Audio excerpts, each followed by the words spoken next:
An bɛ foli ni tanuni kɛrɛnkɛrɛn ka di aw bɛɛ lajɛlen ma. Cɛ ni muso, denmisɛnnin ani mabɔkɔrɔ, aw minnu bɛ k'an su ni wagati na Mali kɔnɔ ani Mali kɔ kan. Farafinna ani farajɛla, an b'aw bɛɛ fo dan tɛ foli min na. Balimaw, ni wagati na aw sɔgɔlen don Bamako News TV la ka kunnafoni ɲini ka kɛrɛnkɛrɛn ka di aw ma ladiriya la, bonya ani karama kɔnɔna na ka sɔrɔ aw ma wari sara. Ka jamukan min n'an ko a ma ko Don Kibaru. Don Kibaru ye jamukan ye min bɛ lase aw ma don o don ka daminɛ ntɛnɛn na ka taa se juma ma nɛgɛ kanɲɛ 7 wagati o ye 7h du matin. Don Kibaru jamukan a bɛ latɛmɛ aw ye. I n'a fɔ an b'a fɔ cogo min na ko dugu bila ka fisa ni laadawuli ye wa an sigila an ka laada kɛnɛ kan. Jamukan bɛ ka lase aw ma mɔgɔ min fɛ bi n balimaw, aw balimakɛ n'aw denkɛ n'aw ka kalanden Seku Tarawele la grande voix. Aw bisimila an ka kɛnɛ kan bi aw sɔgɔlen ka to an na ka d'a kan kunnafoni camanba de bɛ an bolo. Kunnafoni minnu n'u lamɛnni bɛna diya aw ye kosɛbɛ ka kunpan bɔ aw yɛrɛ la kunnafoni ko ta fanfɛla fɛ. N'Ala ka diɲɛ ye o b'an bolo yan ka di aw ma aw sɔgɔlen ka to an na. Aw tɛna nimisa kunnafoni ko ta fanfɛla la. Balimaw, o kunnafoni dɔ bɛ tali kɛ jumɛn na bi kunun sɔgɔma plutôt kunun sɔgɔma ka bɛn ni novembre kalo tile 28 ye. An ka premier ministre ni o ye général Abdoulaye Mayiga ye a taara sen jɔ EDM na ka taa lajɛ EDM lahalaya bi cogo di. Hali n'a y'a sɔrɔ effort caman kɛra cogo min na kurantigɛ bɛ se ka ban nka halisa kurantigɛ bɛ yen. Ka taa bana ɲini k'a dɔn mun de yɛrɛ bɛ ka na ni kurantigɛ in ye, a ju ye fɛn jumɛn de ye, mun bɛ se ka kɛ cogo min na kurantigɛ in bɛ se ka ban ani EDM mɔgɔw kumana o kan. O kuma an da bɛna don fana na k'o walawala aw ye. Balimaw, n'o bɔra yen kunnafoni dɔ bɛ tali kɛ jumɛn na, fɛn min ye an ka général fana ye, général d'armée, le général d'armée Assimi Goïta, ni ale de ye Mali jamanakuntigi ye bi. Ka kɛ ni Abdoulaye Mayiga taara ci min na kunun, a fana ye cikan kɛrɛnkɛrɛnnen dɔ ta ka ɲɛsin EDM mɔgɔw ma, ci min n'a mɛnni bɛ hinɛ don mɔgɔ la. A kumana ni EDM mɔgɔw ye bonya ni karama kɔnɔ. An bɛna a ka cikan in fana traduit aw ye k'a kalan aw ye nanzarakan na ka tila k'a traduit aw ye min ni Assimi y'a kɛ ka ɲɛsin EDM mɔgɔw ma. An bɛna an da don o fana na. Balimaw, n'o bɔra yen kunnafoni kɔnɔna na an bɛ kuma jumɛn kan? O dɔ bɛ tali kɛ ayiwa fɛn min ye Mali finitigilakaw ye kɛlɛkɛminɛ kura dɔ sɔrɔ.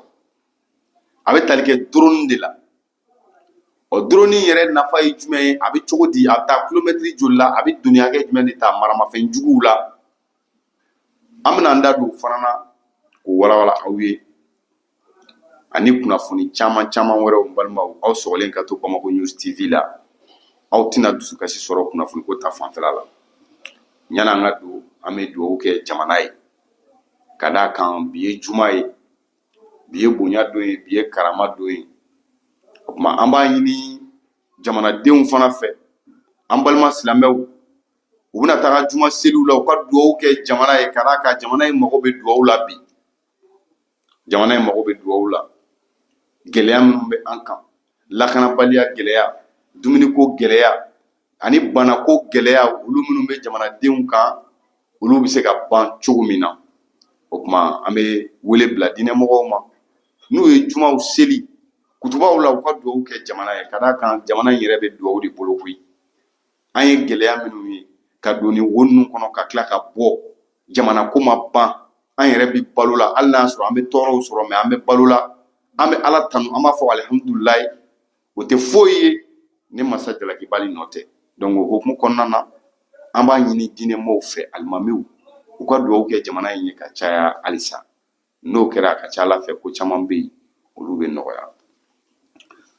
N balimaw, an bɛ taa an ka kunnafoni kɔnɔna na joona. I n'a fɔ an bɔra k'a fɔ aw ɲɛna cogo min na, kunun sɔgɔma, général d'armée, général de division Abdoulaye Mayiga, ni ale de bɛ ka premier ministriya jɔyɔrɔ fa bi. A y'i sen bɔ i kɔnɔkɔrɔ ka se ayiwa EDM mɔgɔw ma. U ka se ka kuma falen kɛ kuranko gɛlɛya bɛ lahalaya min na ka ɲini k'o dɔn. Hali n'a y'a sɔrɔ effort caman kɛla kabi ministre min bɔra ye sisan ni o ye madame Bintu Kamara ye ale ka waati la ale ye kuma gɛlɛn caman fɔ ka kuma caman fɔ ni maliden caman kun y'a miiri k'a fɔ o bɛna kɛ sababu ye kuranko gɛlɛya min bɛ jamana kɔnɔ k'o ban nka n'o ma fɛn bɔ a la ni min ma fara ka foyi ma bɔ a la hali ni yɔrɔ in na kuran tigɛlen don yɔrɔ dɔw la wa maa caman b'o gɛlɛyaw kɔnɔ o gɛlɛya ninnu fura jɔnjɔn bɛ se ka sɔrɔ a la cogo min na o de la jamanakuntigi yɛrɛ de ye a ka premier ministre bila ka taa kɛrɛnkɛrɛnnenya la n'o tɛ o tun bɛ se ka dan ministre de l'énergie ma ministre kura nka prise de contact la ministre kura min nana EDM na ani EDM agent ni ɲɔgɔn cɛ a y'a kanu premier ministre yɛrɛ ka ye a kɛnɛ kan sabula ni jamanakuntigi bɔra ye ale de bɛ na u ka se ka sigi ka fɔ kɛ problème yɛrɛ ye jumɛn ye dɛ mun de kan ka kɛ pour que problème yɛrɛ a bɛ se ka ban cogo min na pewu pewu wariko de don wa mɔgɔko de don wa minɛnko de don wa mun de bi EDM na dɛ effort caman kɛra a kun fɔra ko yuruguyurugu bɛ yen nka EDM taara ka bila kiiritigɛlaw ka bolo kan nka u n'a ta bɛɛ kurantigɛ ma se ka ban o tuma mɛ kelen de bɛ yen dɛ mun de bɛ yen o ka ɲɛfɔ fura ka se ka sɔrɔ o la o de ye ko kɔnɔna na u ka sigi ka fɔ in kɛra damu ye ka d'a kan fɛn caman bɛ yen a y'a to u y'o tiɲɛw yira ɲɔgɔn na o de la premier ministre yɛrɛ ye laɲini min kɛ o de ye u ka se ka problème ninnu k'u fara ɲɔgɔn kan k'a daminɛ réception na gardien réception EDM agent bɛɛ ka ɲininka u yɛrɛ ka lajɛ kɛ u ka ɲɔgɔn ɲininka ye problème ye mun ye u kan ka mun de kɛ cogo min na kuranko gɛlɛya a bɛ se ka ban u ye nin kumakan ninnu de fɔ ɲɔgɔn ye o tuma décembre kalo tile 5 ni ala ma baasi kɛ u bɛna segin ka taa jaabi kɛrɛnkɛrɛnnen minɛ nin ma ko fɔli ninnu bolo o tuma baara de bɛ sɔrɔ ka kɛ n'o ye cogo min na kuranko gɛlɛya a bɛ se ka ban pewu kuma in kɔnɔna na fɛn caman fɔra o de la Ablaye Mayiga ni ale ye premier ministre ye a yɛrɛ ye kuma ta a ye min fɔ an ka jɛ k'o lamɛn dɛ.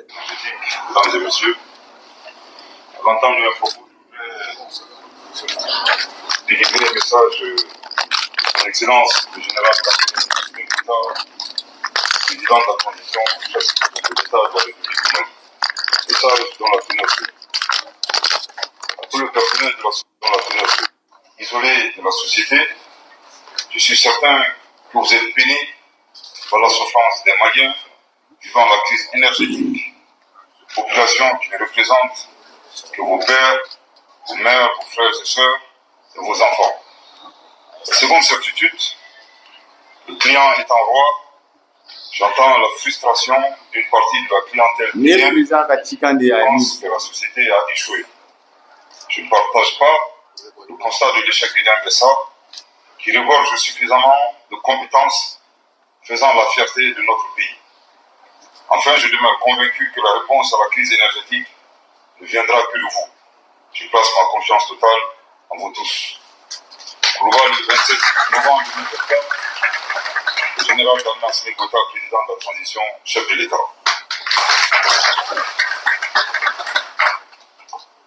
Après ce message, je voudrais saluer M. le ministre, nouveau ministre de l'énergie, également tout le personnel de l'EDM, à commencer par le directeur général, bien entendu, pour cet accueil très chaleureux. J'ai entendu également le représentant du collectif des syndicats concernant l'accompagnement de l'État. Je pense que cet accompagnement vous est acquis. Je voudrais juste ici rappeler les efforts multiples, les moyens déployés, bien entendu, qui sont également inédits. Des subventions, des achats de groupes, des livraisons de carburant, de gasoil ou de fioul. Bien entendu, efforts supplémentaires, conviendra avec moi, des dons de groupe et des opérations d'électrification dans le cadre des œuvres sociales du président de la transition. Donc c'est juste pour vous dire que nous sommes totalement à vos côtés. Je pense que nous devons collectivement chercher une solution à cette crise énergétique qui est inédite. Vous avez raison, monsieur le représentant du collectif des syndicats, la mission de l'EDM, c'est de donner de l'eau et de l'électricité à la population malienne. Mais nous connaissons également les difficultés auxquelles nous faisons tous face, à la fois EDM et que le pouvoir public. Je voudrais je vais peut-être proposer ici une solution. De là même la prise de contact. Je suis très très ravi de l'accueil chaleureux qui m'a été réservé. Soyez sûr que nos portes sont grandement ouvertes, aussi bien le ministère de l'énergie que la primature. La crise énergétique à laquelle nous faisons face, elle est inédite. Je voudrais proposer une solution. C'est une solution également inédite. C'est à vous d'apprécier. C'est inviter monsieur le ministre de l'énergie, bien entendu le directeur général de l'EDM, de procéder à une consultation générale qui commencera par l'agent de réception qui sont dans vos différentes agences, jusqu'au directeur général, impliquant également le personnel retraité. Je pense que de leur poser une question simple, quelle est la solution? Je voudrais, si vous en étiez d'accord, revenir la semaine prochaine, donc le 5 décembre, pour que vous me fassiez la restitution. En ce moment, je ferai bien entendu un compte rendu fidèle à qui de droit. Merci infiniment de votre très aimable.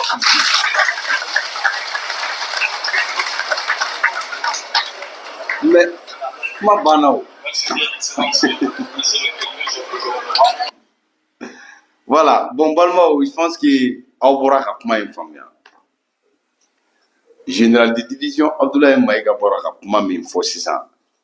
Bɛɛ ye faamuyali sɔrɔ nin na. Wallahi jamana in mago bɛ nin de la sisan. An mago bɛ min na sisan nin de don. O de la, d'une part, i b'a fɔ k'i bɛ jigin autorités la fɛn caman na, mais d'autre part, i yɛrɛ b'a ye. Avec d'une part, il va falloir qu'il y ait des mots là, mais d'autre part, il y a des jigina tout la kuma dɔw la quoi. Parce que an bɔra ka kumakan min mɛn sisan, président yɛrɛ ka cikan ani premier ministre yɛrɛ ye min d'a kan. Et des mɔgɔw n'u fana ma kɛ mɔgɔ sugu dɔw ye, nin kan ka hinɛ dɔw la, u se diɲɛ fɛn fɛn, u bɛ se ka effort fɛn fɛn kɛ. U k'o kɛ jamanadenw ka nimisiwasa kama, jamanadenw ka courant sɔrɔli kama. Kana ka président kuturu yɛrɛ bɔra ka cikan min di, cɛ nin bɛ ji jigin ma, nin bɛ ji jigin mansin na dɛ, maa dusukun na dɛ, nin bɛ ji jigin dusukun na, président ka kuma in. An bɛ don président ka cikan in kɔnɔ, an b'a kalan français la, ka tila k'a traduit aw ye, aw ka se ka faamuyali sɔrɔ a la. Président bɔra ka kuma min fɔ sisan, wallahi, ni kabako don quoi, hinɛ de b'a la, makari b'a la. Mais président ye min fɔ an ka fɔlɔw la, yan'an ka se fɛn ta yɔrɔ ma, Abdoulaye Maïga ta yɔrɔ ma, président ye kuma min fɔ, message min ci, parce que a ye Abdoulaye Maïga de ci n'o y'a ka premier ministre ye, ko a ka taa nin cikan in fɔ EDM baarakɛlaw ɲɛna ale yɛrɛ tɔgɔ la. A y'o de kɛ. O cikan ye jumɛn ye? An bɛna kalan sisan, aw bɛɛ k'a mɛn. À tout le personnel de EDM SA, le président de la Kumakan est Assimi Goïta, général d'armée Assimi Goïta, allé de la Chikan Flé, a un message minchi ko Abdoulaye Maïga Kato for EDM Morowi à l'étoile. À tout le personnel de EDM SA, je voudrais partager avec vous deux certitudes et une conviction. La première certitude, le personnel d'EDM ne constitue pas un groupe ethnique de notre pays isolé de la société. Je suis certain que vous êtes peinés par la souffrance des Maliens vivant la crise énergétique, une population qui ne représente que vos mères, vos pères, vos mères, vos frères et sœurs et vos enfants. La seconde certitude, le client étant roi, j'attends la frustration d'une partie de la clientèle d'EDM SA qui pense que la société a échoué. Je ne partage pas le constat d'échec d'EDM SA qui regorge suffisamment de compétences faisant la fierté de notre pays. Enfin, je demeure convaincu que la réponse à la crise énergétique ne viendra que de vous. Je place ma confiance totale en vous tous. Allahu akbar. An ka traduit aw ye bamanankan na fɔlɔ. An ka sɔrɔ ka don nin kɔnɔ ka détail dɔw di a kan, analyse min bɛ an yɛrɛ bolo, an ka sɔrɔ k'o fara a kan. Président ka cikan ka ɲɛsin EDM baarakɛlaw ma. A ko EDM SA baarakɛla bɛɛ lajɛlen ne ka mɛn aw de ma. Ne tun bɛ fɛ ka fɛn dɔ tila ni aw ye, ka kuma dɔ fɔ aw ye. O ye jumɛn ye? O ye danganiya fila ye. Deux certitudes. Danganiya fila ani danaya kelen. Danganiya fɔlɔ o ye jumɛn ye? O de ye ko EDM baarakɛla foyi tɛ yen ni o bɛ komi siya dɔ jamana in kɔnɔ min bilalen bɛ kɔfɛ, min mabɔlen don baarakɛ cakɛda in yɛrɛ la. A ko ale dalen b'a la, ni o ye président de la république ye Asimi Goïta, ale dalen b'a la ko u yɛrɛ kɔnɔ gannen bɛ ka kɛɲɛ ni maliyɛnw ka dusukasi ye ni maa caman, ni mɔgɔw b'u kɔnɔ bi. O dusukasi ye jumɛn ye? O de ye kuranko gɛlɛya ye min n'a bɛ jamanadenw kan. N'o bɛ ka kɛ mɔgɔw la, maa minnu ni mɔgɔ wɛrɛw tɛ, u faw, u baw,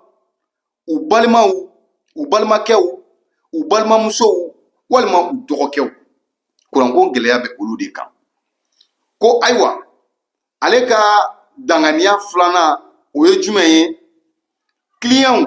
ni olu de ye wuraw ye, ale dalen b'o la. Clients olu de ye wuraw ye. Ale ɲɛ bɛ min na, o de ye clients yɛrɛ olu ka kɔnɔguwan, u ka minɛni, u ka tɔɔrɔ yɔrɔ dɔ la ni o bɛ ka kɛ min ni EDM mɔgɔw ni a bɛ ka kɛ olu fɛ, ni o ye clients yɛrɛ ka yeta ye. Clients bɛ ka o de ye. Sabula a bɛ u bɛɛ lajɛlen kɔnɔ k'a fɔ cakɛda in ni o ye société in ye, a dɛsɛra de, a échouera. Ko o miiriya min filɛ n'o bi jamanadenw kun na k'a fɔ ko EDM mɔgɔw dɛsɛra de, ale sɔnnen tɛ o jateminɛ in ma k'a fɔ ko EDM SA mɔgɔw u ka dɛsɛ de don. K'o la sa, ale bɛ se ka da la, ale bɛ da la ka tigɛ a kan jati jati k'a fɔ ko dɔnniya min yɛrɛ bɛ EDM baarakɛlaw la, o bɛ se ka kɛ disi gosiko ye min n'a bɛ kɛ jamana bɛɛ lajɛlen ma tɔnɔbɔfɛn. Ko k'a kun jɛ sa, ale dalen b'a la k'a fɔ jaabi min bɛ yen ni o bɛ yen k'a fɔ ni o ye gɛlɛya min n'a bɛ kuranko kun kan bi. Ayiwa,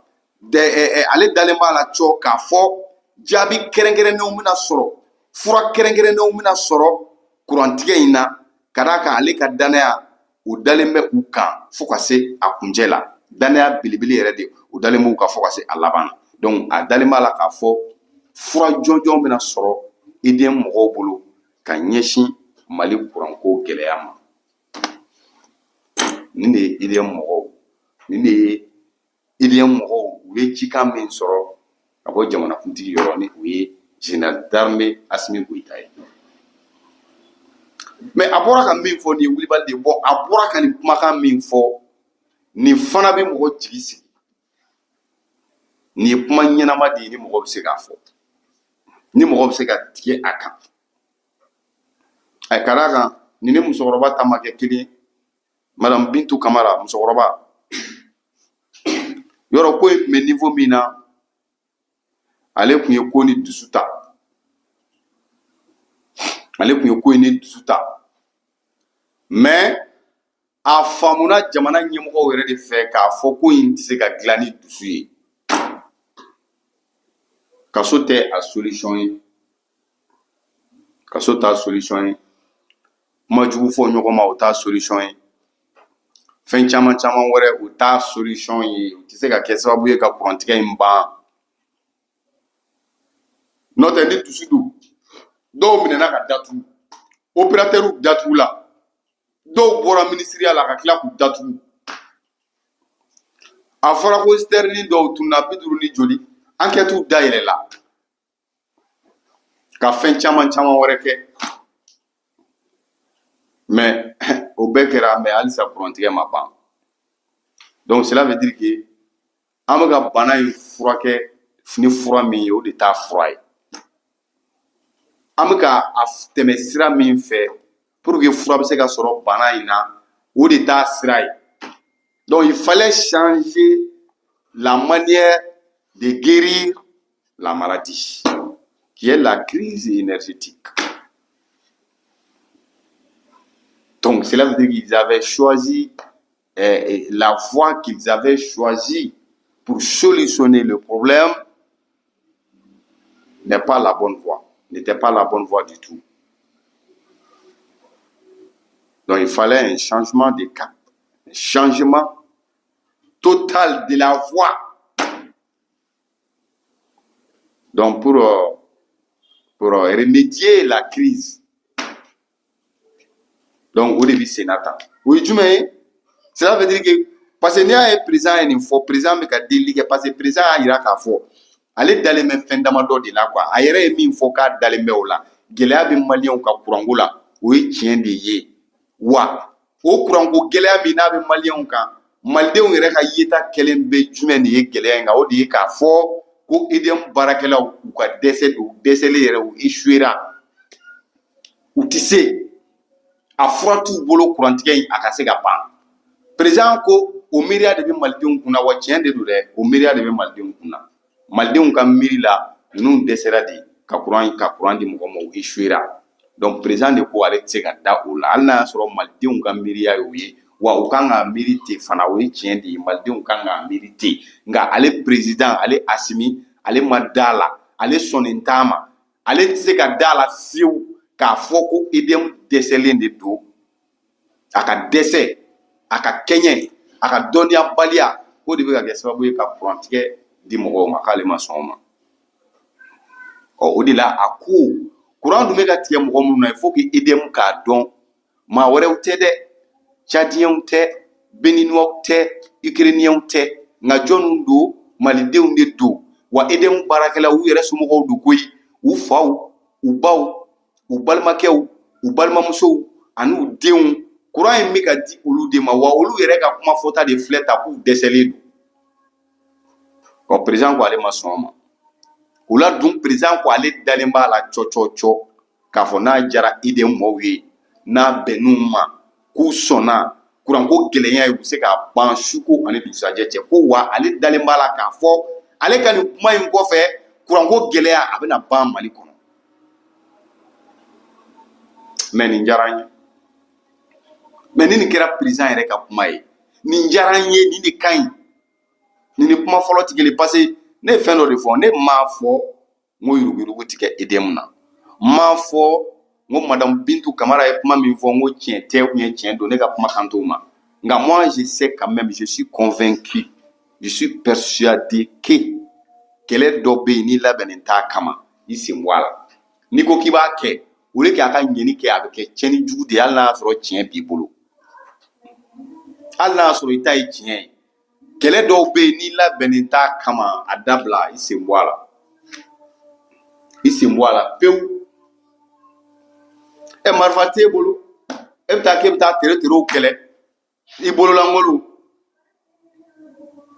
marifa t'e bolo e bɛna mana bɛlɛ de ta k'i bɛ taa tere-terew ninnu kɛlɛ n'o ye k'i bɛ taa mɔgɔjuguw kɛlɛ n'o ye est-ce que e tɛ yɛrɛ faga su ye wa i ye yɛrɛ faga su de ye. Je pense que o erreur de ye ministre kɔrɔ in sɔrɔ ne o y'an ba ye madame Bintou Camara parce que ale tɛmɛna ni sira min ye peut-être au moyen de ma sɔrɔ ale bolo ka o kɛlɛ kɛ ka s'a dan na parce que ale yɛrɛ de bɔra k'a fɔ ko dunko juguya de bɛ yen yuruguyurugu de bɛ yen au lieu que u ka fiyɔli kɛ groupe la u t'o kɛ u bɛ gasoil de ta parce que gasoil tigɛta de bɛ sɔrɔ o la ne yɛrɛ fɛ yan'ale tun k'i ɲɛsin o kɛlɛ ma e yɛrɛ de bɛ ko in kunna ye ko in b'e de bolo ale tun kan ka o gasoil yan'a kun ka nin fɔ a kun ka sɔrɔ fɛɛrɛ b'ale bolo min bɛ se ka gasoil ko bali pewu k'i sen da o kan pewu a bɛɛ ka kɛ fiyɔli ye tant que o fura tun t'a bolo a kun man ka nin fɔ sinon soit maaw bɛna tigɛ ale la ou bien maa minnu ye nin kɛ maaw bɛ tigɛ olu la bon nin dunna e y'o dénoncer k'a fɔ ko fiyɔli de da ka di Mali la fiyɔli ka san ka kɛ groupe la k'o de ka fisa parce que o tɛ se ka yuruguyurugu e ko k'o de ka ɲi e yɛrɛ tun bɛ ko ɲɛmaaya la nka e ma se k'o yɛlɛma tigɛ bɛ kɛ joona sisan donc tigɛ bɛ kɛ ministre de la o yɔrɔ la donc ni ne yɛrɛ fɛ n'o tun tɛ se ka bali ni a se tun t'ale ye k'o yɔrɔ bali a tun man k'o fɔ yɛrɛ o ye ne fɛla ye o ye ne hakilila ye dɛ o ye ne hakilila ye m'a fɔ a ye kuma min fɔ n ko tiɲɛ tɛ dɛ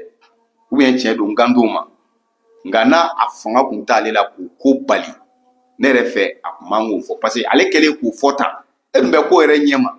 o ko kelen bɛ ka continuer ka kɛ e yɛrɛ dun ni gasoil de don o bɛ yurugu o bɛ ka kɛ tuguni e dun b'a ɲɛmaaya fɛnɛ de la musokɔrɔba o ti faamuya dɛ nka an ma jigin la komi tiɲɛ bɛɛ fɔli man ɲi a dɔw bɛ na ni tiɲɛni ye a bɛ se ka k'o ye dɛ n m'a fɔ n k'i ka kuma ye tiɲɛ ye nka e yɛrɛ ka tiɲɛ don nka tiɲɛ bɛɛ fɔli o man ɲi a dɔw bɛ na ni gɛlɛya ye o tɛmɛnen kɔ ka bɔ yen a fɔra ko sonyɛni de bɛ yen k'u bɛ gasoil suɲɛ u bɛ fɛn caman caman kɛ a fɔra k'o bɛ ka kɛ k'o de bɛ ka na ni courant tigɛli ye minisiri de y'a fɔ o courant tigɛ kelen bɛ ka kɛ cela veut dire que sonyɛni kelen de bɛ ka continuer ka kɛ o ka gestion kɛ juguya sonyɛni bɛ yen citerne 50 ni joli tununna o bɛɛ fɔra k'o de bɛ ka na ni courant tigɛ ye halisa courant tigɛ bɛ yen cela veut dire que o citerne 50 wɛrɛw de bɛ ka tunun halisa o sonyɛni kelen de bɛ ka kɛ halisa parce que a fɔra ko courant tigɛ défaut y'o de ye courant tigɛ dun bɛ yen halisa min fɔra ko o de bɛ ka na n'a ye cela veut dire que kuma in b'a yira k'o de bɛ yen halisa donc ne yɛrɛ kɔni ka ye la soit an ba in ale de ma ko in ɲɛɲini ka ɲɛ a ye min fɔ a kuma ni sababa ma bɛn ou bien ale de kun filila n t'a fɔ n ko a ye min fɔ n ko tiɲɛ tɛ nka a bɛ se ka kɛ ale de kun filila ale de kun b'a ɲɛɲini ka ɲɛ mais mɔgɔw t'o ye parce que e ye min fɔ ka ban toujours mɔgɔw hakili bɛ taa o de la e dun ma bɔ bilen k'a fɔ tiɲɛ yɛrɛ la aw ye kuma min fɔ ne de kun filila u ti sonyɛni kɛ wa k'a fɔ ko fiyɔli ou bien gasoil o fana tɛ tiɲɛ ye ne de filila ale m'o fɔ donc n'i ma bɔ k'a fɔ k'e filila citerne 50 ni joli tununna n filila n'i m'o fɔ mɔgɔw ye mɔgɔw hakili bɛ taa o kuma kelen de la halisa wa an b'a bila an kunna fana o de fana bɛ ka kɛ courant tigɛ sababu ye halisa n'o dun o fana man ɲi donc maintenant sisan jamanakuntigi ka fara a ka premier ministre kan olu yɛrɛ de y'a faamuya sisan k'a fɔ ko in ti ɲɛ ni dusu ye dusuko tɛ o de la u bɔra ka message min fɔ sisan message min bila sisan ka taga fɔ EDM mɔgɔw ye nin bɛ komi delili jamanakuntigi yɛrɛ de filɛ k'a ɲɔngiri aw ye dɛ EDM mɔgɔw général d'armée Assimi Goïta président ka président diɲɛ bɛɛ sɔnnen don président min ye maliyɛndenw sɔnnen don a ye nigériens sɔnnen don a ye burukinabew sɔnnen don a ye chinois sɔn b'a ye russiw sɔn b'a ye faransi sɔnnen b'a ye états-unis sɔnnen b'a ye diɲɛ bɛɛ sɔnnen bɛ cɛ kelen min ye diɲɛ bɛɛ ka fierté président ka président confédération AES président de Assimi o de filɛ k'aw deli tan énergie mɔgɔw nin sɛbɛtɔ fɔ f'a bɛ kasi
ka sɔrɔ a jɔlen bɛ yɔrɔ min na tant mieux.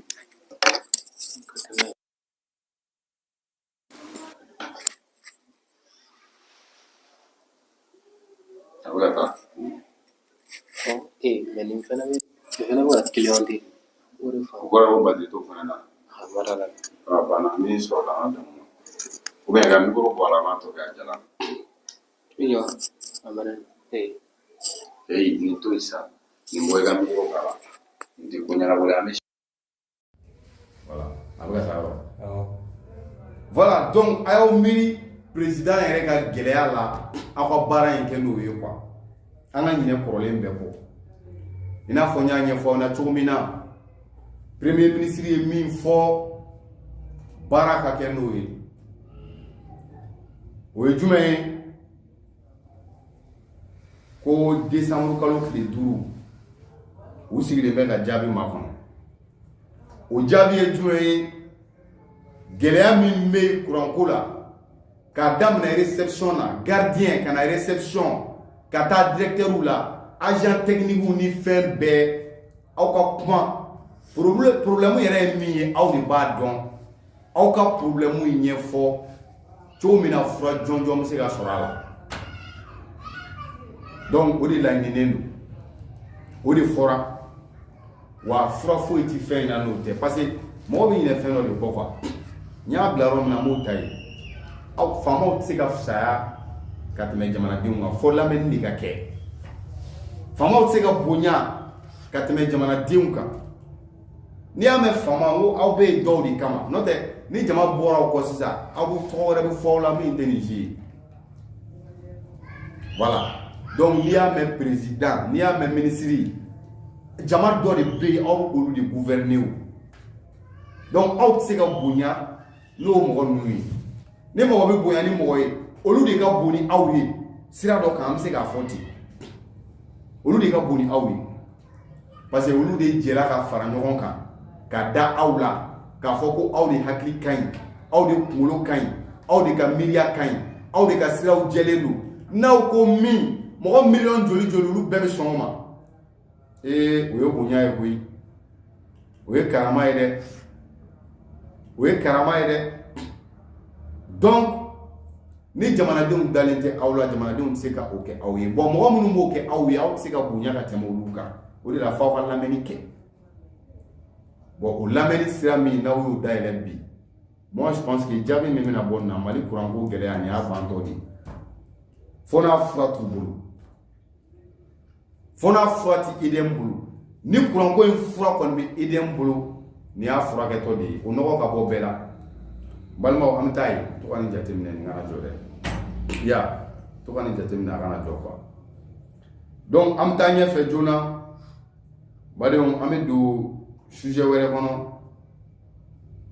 o sujet bɛ tali kɛ jumɛn na badenw an ka armée u ye minɛn kura dɔw sɔrɔ o minɛn kura bɛ tali kɛ fɛn jumɛn na o ye drone de ye drone camanba hali n'a y'a sɔrɔ a hakɛ yɛrɛ t'an bolo yan mais an b'a dɔn drone kura dɔw sɔrɔla a ka ca wa a mana foyi kama jamana lakana bɛ se ka sabati ka ɲɛ cogo min na Mali fantan 4 bɛɛ lajɛlen fɛ k'a daminɛ Bamakɔ yan ani Mali yɔrɔ tɔw a bɛɛ lajɛlen lakana bɛ se ka sabati cogo min na je pense que drone ninnu u nana o de kama drone ninnu kabi kun na sini u kunbɛ la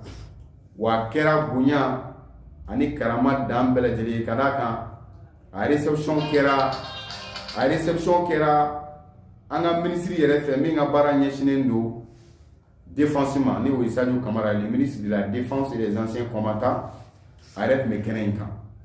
a diyara ye ni diya tɛ fila ye kelen kɛra o drone ninnu yɛrɛ drone sugu jumɛnw de don u bɛ se ka baara jumɛn de kɛ u bɛ joli hakɛ jumɛn de ta a kɛlɛkɛ cogo ye jumɛn ye u bɛna bila ka taa yɔrɔ jumɛn ani yɔrɔ jumɛn na an ka jɛ ka nin reportage in lamɛn an bɛna faamuyali caman sɔrɔ dans la plus grande discrétion, les chefs militaires se retrouvent. Ça échange. Et au bout de quelques heures, on note la satisfaction. Car l'un des plus grands projets militaires, longtemps réfléchi, mûri voit enfin jour. L'armée malienne se dote encore de nouveaux vecteurs aériens. Mais ceux de cette fois-ci sont de véritables bêtes de combat. Leur capacité et puissance de feu dépassent souvent l'entendement. Le drone Akinji, c'est un drone de l'entreprise turque Baykar, la même qui conçoit les TB2. C'est un drone à la distance TB2 qui a deux moteurs turbopropulseurs, ce qui lui permet d'aller à une altitude supérieure à 11 km. Et ça lui permet d'aller à des vitesses aussi grandes que 400 km/h. Nous avons une autonomie selon la configuration qui peut aller jusqu'à 24 heures. L'appareil il est capable de transporter des bombes avec un poids total de 1500 kg. Nous avons des bombes de précision qui permettent de tirer avec de très grande précision. Il est équipé d'équipements de vision qu'on appelle les poules optroniques qui permettent de voir de jour comme de nuit. Ça peut couvrir tout le territoire national. Depuis leur arrivée au pouvoir en 2020, l'armée malienne s'est totalement métamorphosée. Des équipements de pointe sont régulièrement mis à sa disposition. Ces actions sont l'un des vœux les plus chers au chef suprême des armées, le général d'armée Assimi Goïta. Grâce à l'écoute permanente, les plus hautes autorités du Mali ont placé le retour de la sécurité au sommet des priorités de l'État. C'est pourquoi son Excellence le général d'armée Assimi Goïta, président de la transition, chef de l'État, chef suprême des armées, a impulsé une nouvelle dynamique de transformation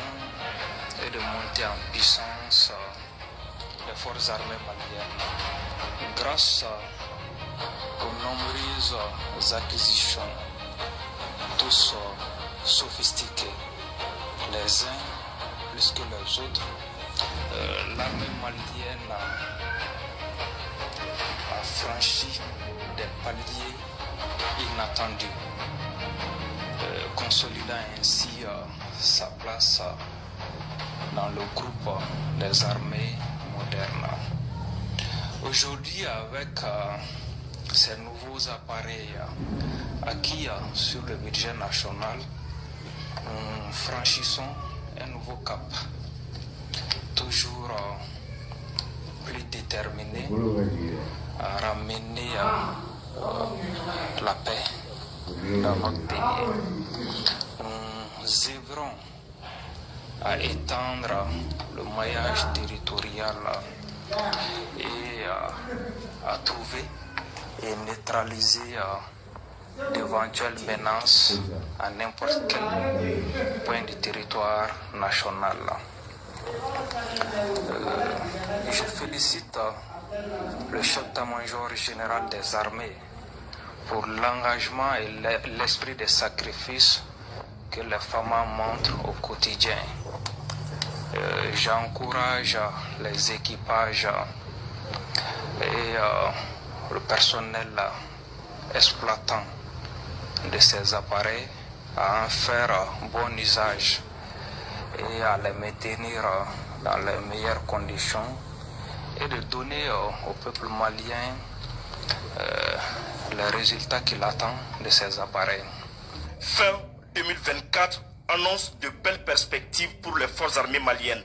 car de nouvelles acquisitions seront bientôt présentées au grand public.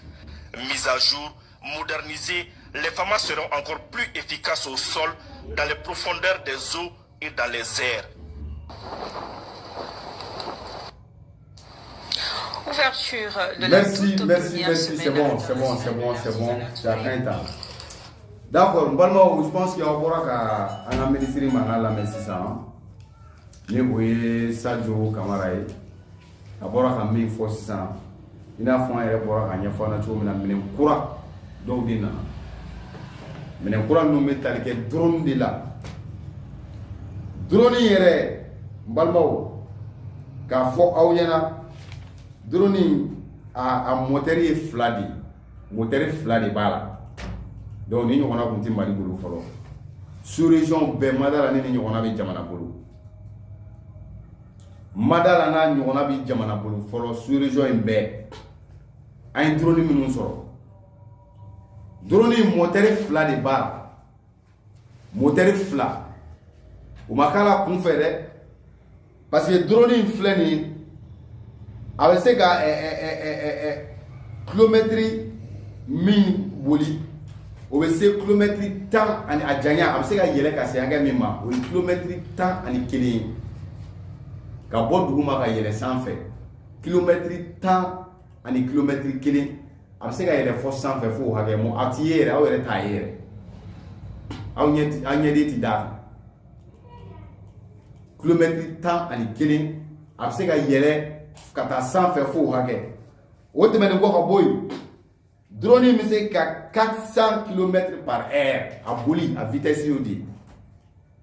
400 km par heure a bɛ se k'o boli de kɛ yɔrɔ o tɛ koden ye dɛ 400 km par heure a bɛ se k'o boli de kɛ o tɛ koden ye dɛ voilà donc o de capacité b'a la o tɛmɛnen kɔ ka bɔ yen drone bɛ se ka doni min ta n'an ko doni a ti mɔgɔ ka minɛ ta mais o doni ye jumɛn ye bon u bɛ bon jugu den minnu don a kɔnɔ mugujugu pɛrɛnta minnu b'o don a kɔnɔ ka tero walaki o bɛ se kilo 1500 kilos o tɛ kilo 300 ye ayi non tout fili 1500 c'est pas kilo 300 ye kilo 1000 ani kilo 500 a bɛ se k'o de ta kilo 1000 ani kilo 500 1500 kilos gramme a b'o de ta a doni wa a bɛ taa kɔfɛ cogo min na a bɛ na ɲɛfɛ ten a bɛ jigin cogo min na a bɛ yɛlɛ ten vraiment merci aux autorités de la transition nin bɛna kɛ exploit ba de ye nin bɛna fanga belebele de di an ka armée yɛrɛ ma u ka baara hukumu kɔnɔna na wa ninnu bɛna Mali fan bɛɛ de lakana koyi o de la cɛ o cɛ n'i bɛ Bamakɔ yan cɛ i kɔlɔsi dɛ a kana k'i kɔnɔ ko terew ti yan ko minɛnw tɛ yen attention Bamakɔ est maintenant surveillé nin drone ninnu k'a daminɛ Bamakɔ n'a lamini na ka taa nord ni centre ni fɛn ninnu na a bɛna yɔrɔ bɛɛ de sécuriser parce que mɔgɔ ti don ale kɔnɔ a bɛ pan yɛrɛ ma ye a b'a yɛrɛ boli caméraw b'a la fɛn bɛɛ b'a la hali sufɛ a bɛ se ka jugu ɲini fɔ tu kɔnɔ yɔrɔ tero ninnu dɔwɛrɛ ma n'u ye kuluwo ni yiri t'u kan hali sufɛ a b'u ɲini o kuluwo n'o tu ninnu kɔnɔ ka tasuma da o kan a caméra bɛ baara kɛ hali sufɛ donc vraiment an bɛ autorités fo drone ninnu bɛɛ ye tirikiw ta ye Bayakta o marque ninnu dɔw don tirikiw ka marque don donc vraiment Mali ni tirikiw yɛrɛ ka jɛɲɔgɔnya baara on peut dire que a nafa bɛ ka ye ɲɛtaga b'a la balimaw an bɛ bɔ yen an bɛ taa halisa an ka kunnafoniw kɔnɔna na o kunnafoni dɔ bɛ tali kɛ jumɛn na fɛn min ye banbagaci dɔw ye tɛgɛ dara olu kan an ye kunnafoni sɔrɔ ka bɔ état major général yɔrɔ ni o ye armée olu ka kunnafoni ko n'u ka fɛnw bɛ ɲɛnabɔ yɔrɔ min na donc a yirala k'a fɔ tɛgɛ dara maajugu dɔw kan n t'a dɔn n'aw hakili b'a la waati kɛra a ma mɛn kosɛbɛ école de gendarmerie ani aéroport in maa minnu nana ka na bi yen kan dɔw minɛna maa minnu minɛna olu tun bɛ ka fɔnɔ wa sɛgɛsɛgɛliw fana tun bɛ sen na cogo min na maa tɔw ka se k'u bɛɛ dɔn minnu ye jɛjugu in kɛ ka se k'a tɔw bɛɛ fana dɔn o baaraw tun bɛ sen na o de hukumu kɔnɔna na balimaw tɛgɛ dara dɔw kan maa jugu dɔw tɛgɛ dara olu kan u ka réseau belebeleba yɛrɛ u ka réseau belebeleba dɛ u minɛna tɛgɛ dar'u kan an ka finitigilakaw fɛ le 17 ka taa se le 18 ma o kɔnɔna na o y'a sɔrɔ an ka finitigilakaw ka sɛgɛsɛgɛli camanba de tun bɛ yen min n'a kɛra donc fɛn min service de renseignement olu fana tun bɛ ka ko in ka a ɲɛɲini ka dɔn maa o maa bɛ yen k'olu impliqué don ko in na ka se k'u bɛɛ dɔn o service de renseignement ka fara ministère de la sécurité kan et la protection civile ani ministère de la défense ninnu bɛɛ lajɛlen ka bolo di ɲɔgɔn ma kɔnɔ u sera ka maa dɔw minɛ mɔgɔ minnu minɛna a bɛ se maa 6 o bɔɲɔgɔnko ma 6 tero mɔgɔ 6 olu bɛ impliqué kun don attaque la min kɛra le 17 septembre école de gendarmerie o la donc nin ko in kɔni na a baara bɛɛ lajɛlen kɛra waati min o ye le 17 ka taa se le 18 ma novembre kalo in yɛrɛ la finitigilakaw taara tɛgɛ da ninnu kan u ka réseau belebele k'u bɛɛ lajɛlen minɛ min n'a kɛra ayiwa ka bɛn waati kofɔlen ma wa a baara u y'a kɛ succès kɔnɔ k'a sɔrɔ kala o man ka maa ninnu wasi an ka finitigilakaw k'a sɔrɔ kala m'u wasi u ye ninnu dɔbi k'u dɔbi ka enquêtes kɛ ka opérations kɛ ka sɛgɛsɛgɛliw kɛ ka t'u minɛ miyaw wa u minɛnen u yɛrɛ ma se ka ci a la u jɔra a la ka d'a kan maa lahara jugu ninnu n'i y'u ye olu bongosi kuntan ninnu u nɔgɔlen de don wa u yɛrɛ ɲama nɔgɔsilen de don wa u bɛ cogo min na wa maa tigɛ ala ye k'o dɔn donc u y'u minɛ o yɔrɔ bɛɛ k'u bila kiiritigilamaw ka bolo kan donc nin waati in na u bɛ yen yan'u saya don cɛ donc an b'a fɔ bravo à l'armée malienne service de renseignement Moribo Kone n'a ka mɔgɔw an bɛ foli belebeleba d'u ma nin yɔrɔ in fana na ka d'a kan olu fana ka cɛsiri bonyana kosɛbɛ an y'o de fɔ jamana in kɔnɔ foyi tɛ se ka kɛ bilen i tɛ se k'i dogo ka ko foyi kɛ bilen kojugu la ko jamana ɲɛmaaw ma bɔ a kalama kɛcogoya t'o la donc o kɔrɔ ye cɛ o cɛ n'i bi jɛjuguw la i bɛ ka ko dɔw kɛ dogo la i bɛ k'i yɛrɛ sɛgɛn koyi sabula i dogolen tɛ i dɔnnen don dɛ i dogolen tɛ balimaw halisa an bɛ taa n'an ka kunnafoni ye an bɛ don kunnafoni min kɔnɔ sisan o bɛ tali kɛ syndicat dɔw la lakɔli karamɔgɔ minnu bɛ yen ni baki kɔ olu taara kalan wɛrɛw kɛ ka se ka lisansiw sɔrɔ nin waati in na ni u bɛ gɛlɛya la ni maa ninnu lakɔli karamɔgɔ de i n'a fɔ n bɔra k'a fɔ an na cogo min na u yɛrɛ tun bɛ lakɔli karamɔgɔya baaraw la nka ka congé sɔrɔ ka taa kalan wɛrɛ kɛ cogo min na dɔw bɛ se ka fara i ka diplôme kan dɔw bɛ se ka fara i ka jala kan cogo min na o bɛ kɛ lakɔli karamɔgɔw fɛ ka kɔrɔ ni maa ninnu u y'o de kɛ k'o kalanw kɛ ka se ka lisansiw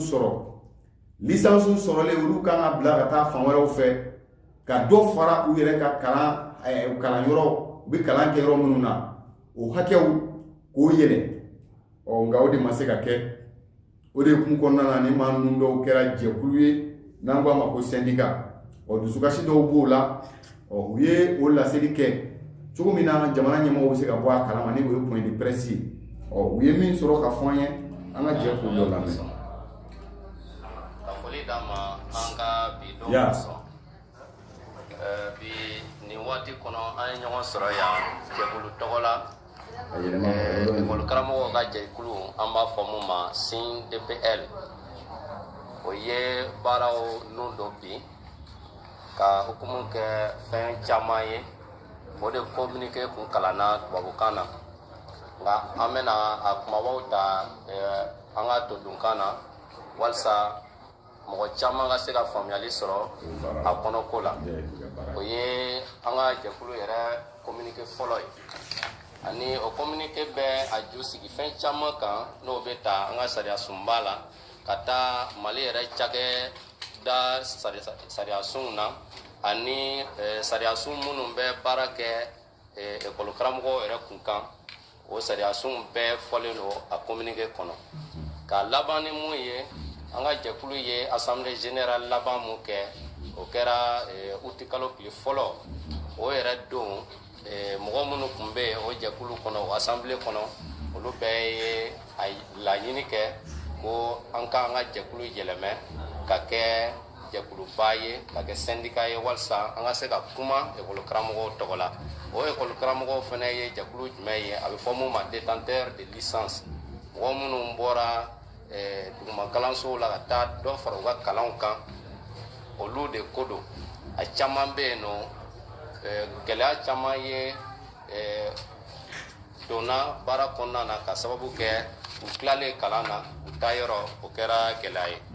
ani an nana bolofara baara bolodon kɛ kumaɲɔgɔnya kɔnɔ o kumaɲɔgɔnyaw bɛɛ taara an ni jɛkulu wɛrɛw cɛ an bɛ se ka an ka gɛlɛya furakɛ cogo ma nka bamananw bɛ kuma dɔ fɔ zana dɔ da ko a ye n dɛmɛ n ka wara la o k'a sɔrɔ a kunkolo b'i yɛrɛ bolo an bɛ an ka syndicat ɲɛmɔgɔ caman fo an n'olu ye ɲɔgɔn sɔrɔ ani u fana kumana an tɔgɔ la nka ni an yɛrɛ fana y'a sen don a la an b'a ye k'o bɛ nɔbɔ o de kosɔn bi don in na an y'a latigɛ walasa an ka se ka bɔ an yɛrɛ tɔgɔ la ka to ka kuma o de kɛra an ka syndicat yɛrɛ créé kun ye donc an bɛ an ka synergie fo olu kumana an tɔgɔ la ani u ye baara caman kɛ ka SNEG mɔgɔw fo ka SNEFCT mɔgɔw fo ani syndicat caman ye ɲɔgɔn ye enseignement hukumu kɔnɔ o bɔlen kɔ yen an y'a latigɛ walasa ka se ka an yɛrɛ ka jɛkulu créé n'o tɔgɔ de ye SYN PDL syndicat des professeurs détenteurs de licence donc an de bɛna kuma olu tɔgɔ la ka daminɛ sisan na ani an ni jɛkulu wɛrɛw bɛ taa ɲɛ o baara kɔnɔ o de ye an ka communiqué kunba ye nka syndicat in yɛrɛ bɛna baara kɛ ka mun ni mun kɛ professeur détenteur de licence fɛn o fɛn bɛ yen an bɛ baara kɛ walasa olu ka droit n'u ka intérêt an bɛ se ka olu lafasa cogoya mun na ani ka détenteur de licence u ka haminako fɛn o fɛn bɛ yen an bɛ se ka baara k'o kan cogo min na walasa ka lafiya d'u ma baara kɔnɔna na o fana mana bɔ yen an bɛ fɛ an ni fana ka don Mali kalanko ba doni ba la walasa Mali kalanko ka se ka taa ɲɛ ko an fana ka kɛlɛ fana y'o ye ani an bɛ laban ni mun ye a ka d'an ye an bɛna sen don baara minnu kɔnɔ a fana ka se ka Mali baarakɛlaw a ka ja ekɔli karamɔgɔw a ka se ka u ka baara ɲa u bolo ani u ka baara ka se ka nɔ bɔ Mali ekɔli ɲɛtaga la o bɛ se ka kɛ cogo di ni an ye an bɔ an yɛrɛ la an y'a jira an ka communiqué kɔnɔ an tɛna bɔ an yɛrɛ la fɛn o fɛn bɛ da bɛ don Mali kalanko kuma na an labɛnnen don an n'u ka sigi ka fɔ kɛ an n'u ka baara kɛ walasa an ka se ka ɲɔgɔn fɛ ka hakilina ɲumanw di ɲɔgɔn ma ka Mali kalanko ka don ba la donc an bɛ se ka mun fɔ bakurubaya la an ka communiqué kɔnɔ o ye nin ye ani ce ani baraji. Merci bien balimakɛ kuma faamuna an bɛ fo kosɛbɛ an bɛ dugawu kɛ Ala ka ko fana ni sababa bɛn a bɛ ɲɛnabɔ jamana ɲɛmɔgɔw n'Ala sɔnna u bɛna mɛn u se fɛnɛ min ye u bɛn'o kɛ n'Ala ka diɲɛ ye jamana kan k'i kɔfilɛ lakɔlimɛtiriw la dɛ ka d'a kan o fana jɔyɔrɔ ka bon kosɛbɛ u jɔyɔrɔ ka bon surtout maa minnu fɛnɛ IFM kɛ u caman tilala nka u sigilen don bi moyen tɛ yen ka baara kɛ donc vraiment an b'a ɲini an ka jamana ɲɛmɔgɔw fɛ u k'u kɔfilɛ ninnu bɛɛ la hali IFMC minnu ye IFM kɛ u k'u kɔfilɛ ninnu bɛɛ la n'o tɛ a ma nɔgɔn balimaw an sera ka min sɔrɔ ka di aw ma bi kunnafoni na o de ye nin ye an b'aw fo ka waleɲuman dɔn aw ni cɛw ka kulomajɔ la a k'an bɛn n'Ala sɔnna ntɛnɛndon an bɛ ɲɔgɔn sɔrɔ yan ka kunnafoni wɛrɛ di aw ma aw ni ce kunnafoni lasera aw ma Seku Tarawele fɛ Bamako News TV sanfɛ aw ni ce aw ni baraji merci.